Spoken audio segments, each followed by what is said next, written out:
अभी ना मैं ड्राइंग कर रहा था।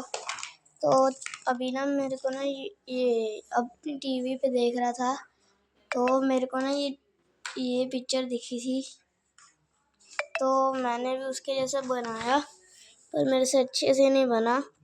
ऊपर कलर करे, आधे कलर करे पर आधे नहीं, पर मेरे से ऐसा बनेगा नहीं। तो अभी मेरी ड्राइंग अच्छी नहीं लग रही होगी क्योंकि कलर नहीं करे हैं और अच्छे से नहीं करा है मैंने। पर अगर कलर और अच्छा कर दूंगा ना तो ये बड़ा अच्छा लगेगा। अभी मैं ना इस पेज पे ट्राई करूँगा, इसके पीछे ट्राई करा था, अब इस पेज पे ट्राई होएगा, ठीक है। तो तब तक मेरी ड्राइंग सही करूँगा। तो आपको ना मैं ये जो सब कुछ है ये अपने नेक्स्ट पार्ट में बताऊँगा।